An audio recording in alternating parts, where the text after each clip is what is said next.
are in Brazil, in Bahia, in the Spirit Vine Retreat Center in September 2022, and we finished a retreat. We have some participants here that volunteered to tell us about their experiences. Would you like to introduce yourself, please? So yes, I'm Lady. I'm living in the UK. I wanted to come here because I wanted to explore myself more. I felt I was in a period of my life where I was getting a bit stuck. Been doing personal development for 5-6 years. I was like, I miss a piece here, and I needed to go out of my comfort zone. And ayahuasca came to my mind. I've heard of it before with my brother. And 3 years ago, I was like, I would never do that. I wasn't able to do it. Really? Why? The fear, seeing people sick, feeling them sick, feeling, it was like, I felt like it was painful. And so it feels to me that I know I will never do it. And then back in January, I left a job like a year ago where it was not for me anymore. And trying because I wanted to do my own things in a spiritual work, and I felt like everything's slowing down. I said I need something here. I need something to reach my goal, to help me to move forward with my life, and I decided to come here. Good. And originally you are from France? I'm French, yeah, from Brittany. My name is Dennis, and I'm from New Mexico in the USA. And I started coming here in 2021, last year, and this is my 4th retreat. And I continue to learn and evolve and grow into a better person each time. And I decided to come to this retreat because I'm facing immense changes and challenges in my life that are about to take place. And I want to be able to face them and tackle them and get through them and grow as a person. And I know this will help me, and it has helped me. I'm Lena. I'm from Germany, but also moved to London 7 years ago. And the reason why I came here was that I was really struggling in the last 1.5 years, basically. And it was a bit of an up and down, but I think the pandemic basically contributed a lot to my sorrow. And it was very weird because I always had times where I felt really down, and I don't know, people said something to me and I would just start crying. So, and I couldn't really tell where it was coming from. And I'm currently in between jobs, and I thought that I use this time to really kind of dig deeper into myself and figure out what's wrong and what's really like going on inside me. Yeah, I'm basically here to work on myself, to see where my traumas are, and just becoming a better person, and like embracing life again in the end. You said that you were very scared of being here, that people will see it and vomiting and suffering here. What do you think about that now? Well, it's very interesting you asked that question. I actually felt like that feeling of being sick, and was not, since I'm a kid, it was not my one. And doing the work with you over those past 9 years and 9 days made me realize that was not my pain. I give a lot of sort of my family, my ancestry, and I understood like many things that actually was not mine, and it was just like it was just an illusion somehow, And I guess I'm very sensitive as well, and I think I would catch on my loved one pains, and this is what happened for me, So I was, I think, I'd be able to detach from that, because of course people were sick around me, and I just didn't care, if I'm honest with you, while I was doing my own work. So I just realized that something happened here in my mind, a switch that was not mine, and it just totally disappeared. And what happened with your own sickness? Did you vomit? It was no, actually, it's very funny. I went a lot to the toilet. Uh-huh. Yeah, but I just felt like, I just went over to the toilet just to empty myself, but nothing, that was my way of clearing. You were not suffering. No, I was not suffering at all. It was a relief. It was a relief, yes. So it felt, definitely. I just had a hiccup a little bit, and I was yawning a lot. Like, the same. But no, it felt good. I would just feel like a weight has been lifted, over those days, How much time we spend wasting energy and imagining things that will never happen. Yeah. But it's good that you try it and now you know, and you discover that a lot of the fears you were carrying belong to some of your family members. Yes, definitely. Because basically you are an empath Yes. and you didn't know how to set boundaries. Mm-hmm. Do you think that in the last workshops you learned how to set boundaries and recognize this is mine, this is not mine? Yes. I recognize it when it's not mine, definitely. And this is what happened the other day at 4:30 in the morning when I had wake up and my intestine were making something here. But it was outside my body, but it was in me. It was just a strange feeling. And I knew it was my grandparents, my grandma, who was a very anxious person, who was very anxious and who kind of transmitted that to my mom, because my mom has the same problem, and on to me. So it was really interesting to see where it come from exactly. My grandma advised my mom at a point in her life to make a decision to stick with what she had at the moment, but my mom was not wanted to leave a situation. But my grandmother said, "No, it would be better if you stay." And I was only a baby of 1 month old, so I think I got that I picked up on that definitely, and I think it had an impact on my relationships, where often I like my freedom, so I always feel a bit trapped if somebody is too much on me. So it's very interesting, so I would put like, no, you cannot come here. It's very interesting, the relationship dynamic, but it makes you understand what you want and what you don't want as well in a relationship, what you won't put up with. And it is not mandatory that because you are in a relationship you will lose your freedom. Exactly. Everything or nothing. Yes. There's a lot of in the middle. Yeah. It doesn't have to be that way. This is what I was hearing as well, during the trip. It's like, it doesn't have to be that way, indeed. So it's just a new perspective of looking at things really with a different angle. And it was nice to understand like where was the root of the problem. But I think you had a very passive attitude. Is this way or nothing? Instead of, no, but I can ask what I want. I can ask how much I want of something, or whatever it is, I can discover what I need and create it. It's not that you have to ascend everything or nothing. I was just like, it was so important for me to understand the little impact from the ancestors, You needed a remote control to regulate the volume, the intensity. Yeah.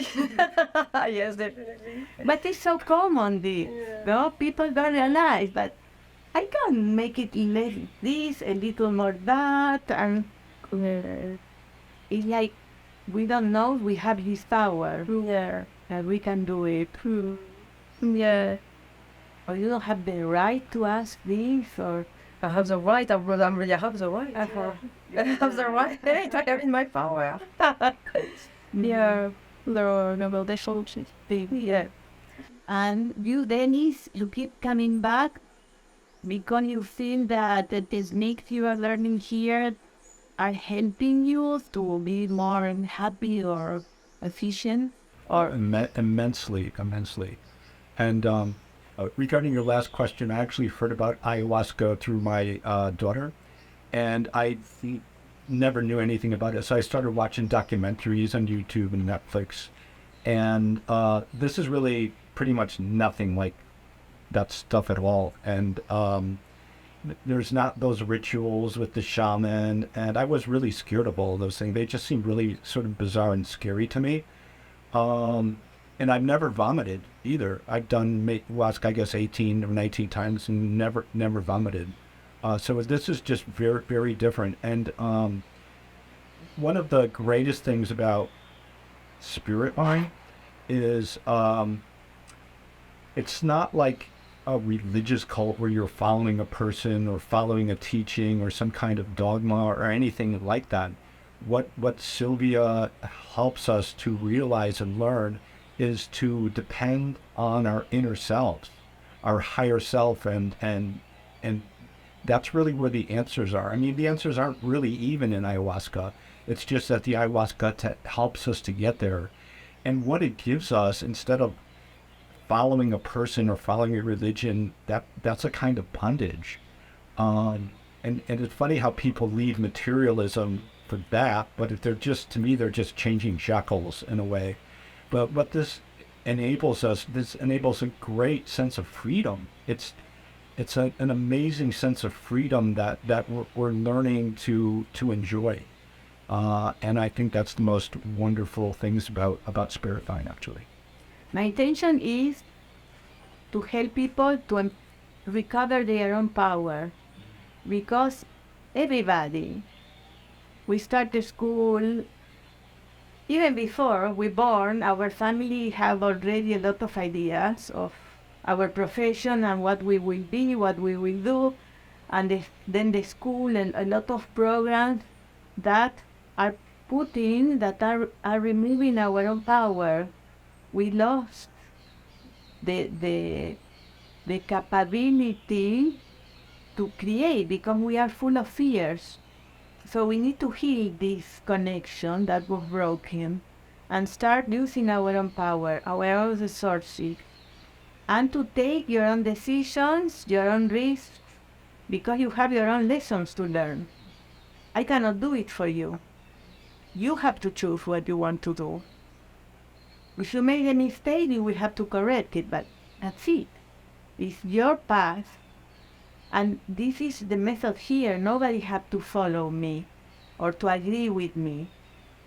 Yes, people have to follow the guidelines during the retreat because the guidelines are made for the safety of the whole group, but that's it. Then what you do is your decision.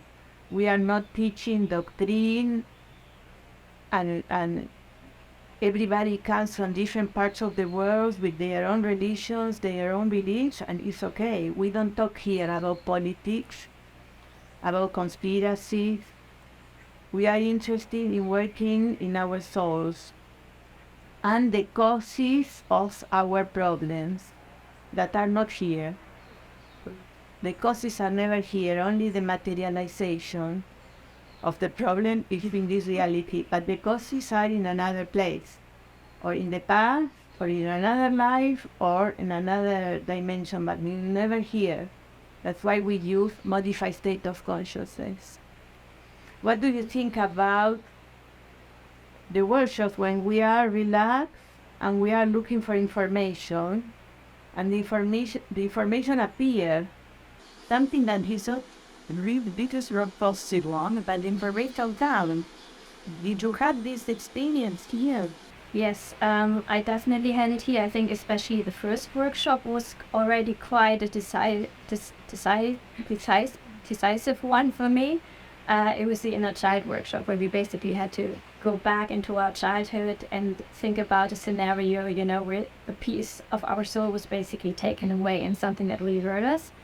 And I had a scenario in my mind that also actually popped up more and more in my head in the last 1 or 2 years. When we talked about it, I started crying so heavily, and I realized how much pain was already in that memory. And even you, Sylvia, you said, "Oh my God, this child has so much healing to do." And I think just how this popped up and kind of has this entire theme throughout the workshop, that it was like all the ceremonies were really just about this one memory actually and kind of healing from it. So, I guess I could have thought about any little thing in my life, but it was really automatically this one big thing that came up. And yeah, entire experience kind of built up on it, and every ceremony kind of made me realize like things that I cannot go on like that in my life, and and basically finding the key where this all come from, like my current issues and stuff. You were carrying this your whole life. Yeah. And it's funny, I think in my childhood I didn't even realize it, but the longer I carry it, the more heavy it felt. And in my first ceremony, I basically, it was a bit of an amplification of my life, and I had so many memories coming in, and thought of so many things, and at some point I felt just so exhausted, and I thought, I cannot go on like this. Like it just hit me. And you have people in your life who tell you, Lena, you need to change something, you can't do this. But I think it was the first time really that I felt for myself, no, this has to stop. I can't live with the fear, with the constant worry. It's time for me to really also consider my own needs and just listen and stop like always thinking about what are the consequences for other people. And I think even just coming to that conclusion has been a massive relief somehow. So yeah, it's been pretty amazing. So you have your priority. Yes. Yeah, I think resolving that big trauma will be a huge relief. Yeah. Because you started experiencing the relief. Yes. And of course there are more layers, but you discover a deep trauma. Yeah. And that you never thought you had. No, It was not yours. It was somebody in your family, and you didn't imagine that you were super traumatized because of this problem. Yeah. And I mean, even now when I sit here and talk about it, I think 4 days ago I would have just cried again. But now I feel very in peace with this kind of situation. I know that it's there. I know that I still have a long way to go, but just feeling this happiness, just like I feel so relieved. It's just crazy. And yeah, again, as you said, there are many layers, and I just felt I'm just out of the cleansing process. But I mean, it's great to know that there is something now that I can work on. And I think that's not something I have to have myself accountable for, not stopping here, but applying the inner child method, applying the spirit release method, and also just looking at attitudes in my life, and really stopping and thinking, okay, is this now related to my past? Why do I react from it? How should I react? And really then thinking about my inner child and making sure that I really do in that situation what I want, what I need, and not what someone else needs. So Did you realize that we discovered the needed trauma of the life in the first world document? And we start with this, and it's not that difficult to discover because it's like they are playing. We are doing an exercise. I asked to be playful, bring whatever happened, enter there. We don't need to think what will happen when I was a child. We need to become the child again. So it's like playing, and suddenly you discover, wow, this is big. And you have time to work on that during the whole retreat. But it's not that difficult. It's not that you need years to discover what is my problem. Like you have no idea what is happening with me, why I cannot be happy, why I overreact. Now you know why you were overreacting. yes. But it's a try to rationalize. You don't know why. You feel guilty. Why I am doing this? And I cannot stop. And then you feel awful. How can I not stop? And in the moment I understand why, it stops. And it's very easy. So the recipe is to work in modified state of consciousness. Because in the perfect state, when we are more relaxed, information comes. And then we connect with our highest self. Our highest self knows everything. But normally it's like we have a filter. We have a filter filtering all the information, so we receive just a little. When we can remove the filter, more information enters. So you have more understanding. It's a big surprise. And then you can do something. Especially if you are learning the technique. So for you, the most important workshop was the relation to childhood? I actually feel like both workshops, the first and second one, were super important because obviously I knew it was there, but obviously for me it's also kind of getting rid of this trauma. So I think both kind of go together hand in hand. It's important to discover what was going on, but it's also, yeah, like removing it and removing that baggage. So Relation to childhood and still releasements. Exactly. The third one was plasmatic revelators. Yes. It was good for you, plasmatic? Yes, it was really good. Yeah. Did you discover something? Yes, I discovered. Yes, I discovered like that actually like the trauma on my father was on for quite a few generations, like long time. And he felt like and yes, and I'm getting messages like about like it was going on for quite a few years, but then it's like he can stop if you want to, and he felt like I just don't know. I felt like he was my generation now because my brother and I are into personal development. That it was we are going to stop this, and that was really powerful actually. That was really powerful. Yeah, yeah. So you are the one in your family that will stop the cycle? I think so. I think so. Good. Yes, I think so. And I could see as well, like me and my brother are really happy, and I could see how the impact is gonna have on my dad, and it was a very happy feeling. It was really powerful actually. I felt like really yes, we are gonna do this. No, it was really interesting. Even though the messenger, the past life exercise we've done was. Yes, it's all about as well like self-confidence. I could hear, and it's about balance, about like you're making sacrifice for your loved one, but also doing your own life. And it was all about finding that middle ground really. And now I'm thinking that actually like some of members of my family asked to stay working in the farm because it was like that. After generation, you still taking on the farm, and it's quite interesting that my dad was not really agreeing with my granddad, and that's been a big thing, and obviously my brother and I we don't want to work in the farm. Sorry, I'm laughing, but I know. So it just he feels to me that it's kind of something that has to stop here, and it feels powerful, like yeah. It feels right. Yeah.